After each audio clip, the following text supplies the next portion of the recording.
AC machines. AC మెషిన్స్లో మనం first type అయినటువంటి ట్రాన్స్ఫార్మర్స్ను చూద్దాం. ట్రాన్స్ఫార్మర్స్.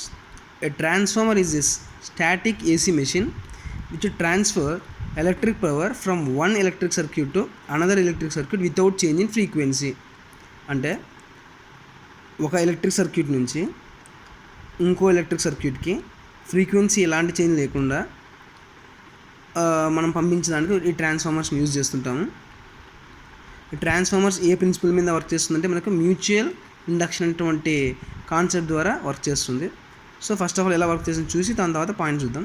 ఫస్ట్ ఆఫ్ ఆల్ ఈ యొక్క ట్రాన్స్ఫార్మర్ చూసినట్లయితే ఫస్ట్ మ్యాగ్నెటిక్ కోర్ ఉంటుంది.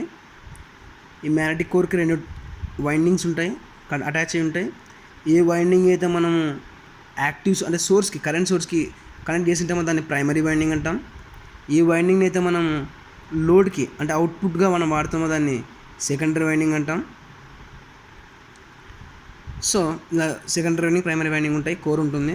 సో ఎప్పుడైనా సరే మనం యాక్టివ్ అదే మన సోర్స్ నుంచి యాక్టివ్ కరెంట్ని ఇచ్చేసినప్పుడు ఆల్టర్నేటివ్ కరెంట్ని ఇచ్చేసినప్పుడు ఫస్ట్ మనకు ఇక్కడ దీని నుంచి ప్రొడ్యూస్ అవుతుంది, దీంట్లో పాస్ అవుతుంది current. When ever current passes through a conductor EMF induced. So EMF induce అవుతుంది అంటే ఫ్లక్స్ ఇండ్యూస్ అవుతుంది. ఈ ఫ్లక్స్ ఇండ్యూస్ అవ్వడం వలన మనకు ఎప్పుడైతే ఈ ఫ్లక్స్ ఇండ్యూస్ అయింది, మళ్ళీ ఆ ఫ్లక్స్ కూడా ఈ కండక్టర్ని కట్ చేయడం వల్ల ఫ్లక్స్ ఇండ్యూస్ అయింది కదా దీని చుట్టూ, ఈ ఫ్లక్స్ ఇండ్యూస్ అయినటువంటి ఈ ఫ్లక్స్ ఈ కండక్టర్ కట్ చేయడం వలన ఫ్లక్స్ దీన్ని కట్ చేసిన కండక్టర్ వచ్చి దీంట్లో చేసిన మొత్తానికి మనకైతే ఏమవుతుంది ఈఎంఎఫ్ ఇండ్యూస్ అవుతుంది. సో మళ్ళీ ఈఎంఎఫ్ ఇండ్యూస్ అవుతుంది. ఇక్కడ ఈ ఫస్ట్ వైండింగ్ దగ్గర జరిగినటువంటి ఈఎంఎఫ్ని E1 అన్నాము.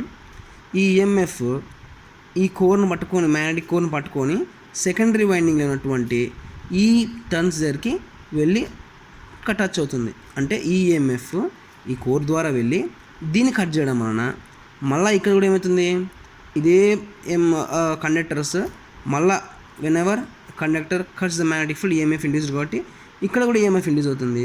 ఇక్కడ ఈటీ అయినటువంటి ఈఎంఎఫ్ ఇండ్యూస్ అయింది.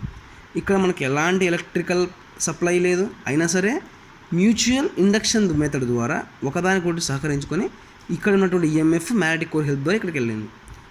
అదే మనము పాయింట్స్ వైజ్ చూద్దాం. Transformer consist of magnetic core and wind. The winding which connects to supply is called primary winding. ఏదైతే సప్లై కనెక్ట్ అయిందో ప్రైమరీ వైండింగ్ అంటాం. Which connected to the source is called secondary winding. The primary winding has N1 number of turns. దీనికి N2 number of turns ఉంటాయి అనుకున్నాం. And then the flux linking with the primary winding itself induces and EMF in it denoted by E1. చెప్పినాను ఇందాకే, అది it self చేసుకునేది E1 అనుకున్నాము. And the flux links with the secondary winding through the common magnetic core. ఈ magnetic core దీనికి వెళ్తుంది. And this is called EMF 2 ఇక్కడ induce అవుతుంది. దాన్ని అది ఎందుకు వస్తుందంటే మనకు మ్యూచువల్ ఇండక్షన్ వల్ల జరుగుతుంది. Thus though there is no electric contact between the 2 windings and electrical energy gets transferred from primary energy to secondary. మనకు ట్రాన్స్ఫార్మర్స్ 2 రకాలు ఉన్నాయి, కోర్ టైపు, షెల్ టైపు. ఇంకోటి కూడా ఉంది బెర్రీ టైపు, కానీ అది యూజ్లో లేదు. సో ఇప్పుడు కోర్ టైప్ అంటే ఏమి, షెల్ టైప్ అంటే ఏమి? కోర్ టైప్ అంటే షెల్ టైప్కి తేడా ఏంటంటే కోర్ టైప్లో మనకు వైండింగ్స్ అనేది అవుట్ సైడ్ ఉంటాయి, దీంట్లో ఇన్సైడ్ ఉంటాయి windings. And then it has single magnetic circuit, it has double magnetic circuit. Single magnetic circuit ఉంటాయి, దీంట్లో డబుల్ మ్యాగ్నెటిక్ సర్క్యూట్స్ ఉంటాయి. ద కోర్ హ్యాస్ 2 లిమ్స్ అంటే ఈ sides. It has 2 limbs, it has 1 2 3 limbs, 3 sides like that. Cylindrical types of coils ఉంటాయి, దీంట్లో disc type. దీంట్లో cylindrical type ఉంటుంది, దీంట్లో డిస్క్ టైప్ కాయిల్స్ ఉంటాయి.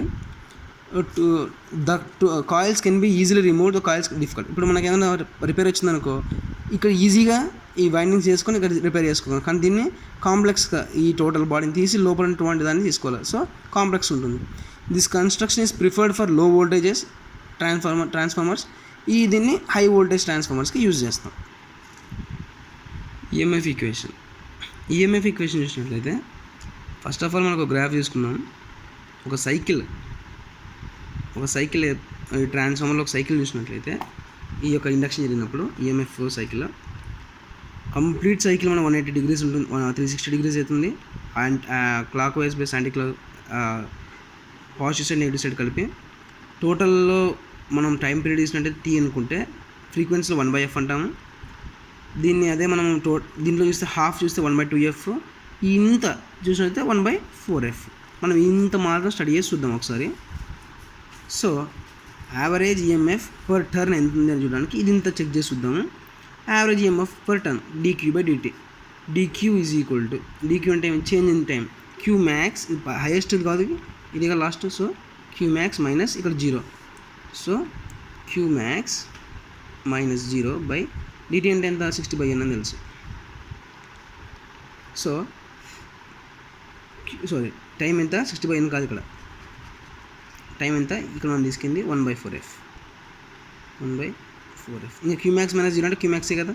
Yes, q max into 4f పై పోతే కింద 1. సో మనకు యావరేజ్గా ఎంత ఉంటుంది అంటే యావరేజ్ టైం వచ్చేసి ఎట్లా ఉంటుందంటే dq/dt ఎట్లుంటుందంటే q max 4f q max. కానీ మనకు సైనసోయిడల్లో ఇది మనకి ఇట్లా వస్తుంది కదా.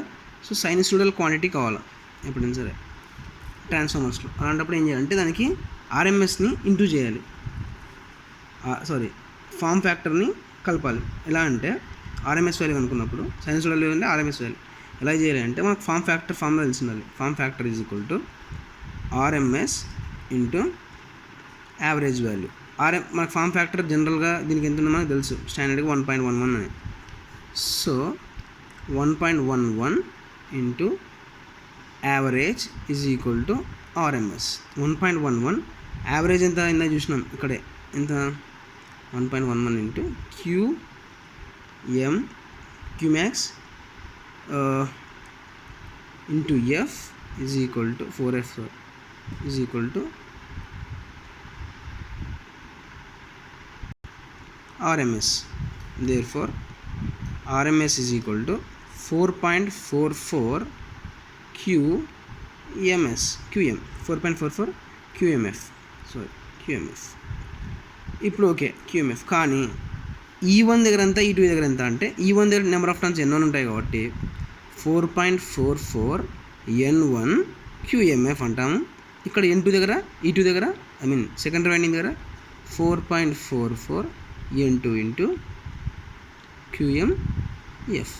ఈ N2 N1 అంటే number of windings in the winding. So మనం ట్రాన్స్ఫార్మర్స్లోనే 3 టర్మ్స్ బాగా చూస్తుంటాం. ఏంటంటే voltage regulation and then efficiency.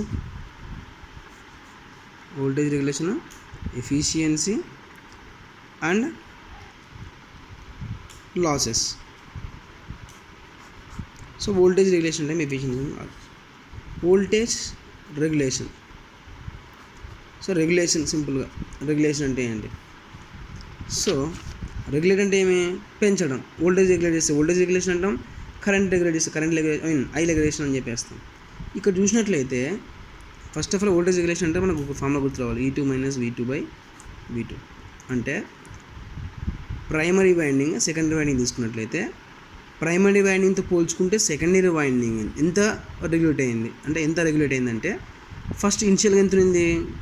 ఏం లేదు, 0 మైనస్ ఫుల్ అయినప్పుడు ఎంత ఉంది? విత్ రెస్పెక్ట్ టు ఫుల్ చేసినట్టయితే మనకు వోల్టేజ్ రెగ్యులేషన్ వచ్చేస్తుంది. అంటే డెఫినేషన్ పరంగా ఎలా అంటే the change in secondary winding when there is no load voltage to the secondary winding with full load voltage with respect to the secondary winding with the full load voltage అని చెప్పేస్తాం. Next efficiency అంటే నేను 10 rupees పెడితే నాకు 12 rupees వచ్చిందంటే profit, అదే 9 వస్తే loss. అలాగే ఎఫిషియన్సీ కూడా ఇన్పుట్ ఎంత పెట్టినాము, అవుట్పుట్ ఎంత వచ్చింది, దీన్ని బట్టి మనం దాన్ని ఒక మోటార్ యొక్క ఎఫిషియన్సీని చెప్పొచ్చు అనమాట.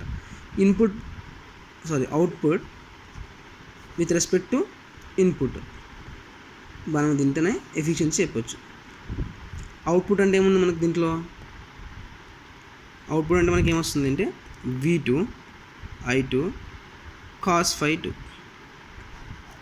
ఇన్పుట్ అంటే మన అవుట్పుట్ ఎంతైతే వచ్చిందో అంటే V2 I2 cos ∅2తో పాటు లోపల కొన్ని లాసెస్ జరిగింటాయి కదా, ఆ లాసెస్ని కూడా క్యాలిక్యులేట్ చేసుకోవాలి. ఐరన్ లాస్ ఉంటుంది, కాపర్ లాస్ ఉంటుంది. సో అది కన్సిడర్ చేసుకుంటే అప్పుడు మనకు అవుట్పుట్ బై ఇన్పుట్ చేసినట్టయితే మనకి ఎఫిషియన్సీ వస్తుంది. పర్సంటేజెస్లో కావాలంటే దీన్ని ఇంటూ 100 చేసుకున్నట్టయితే పర్సంటేజెస్ వచ్చేస్తుంది. అండ్ దెన్ లాసెస్ చూసినట్లయితే మనకు 2 రకాలు ఉన్నాయి.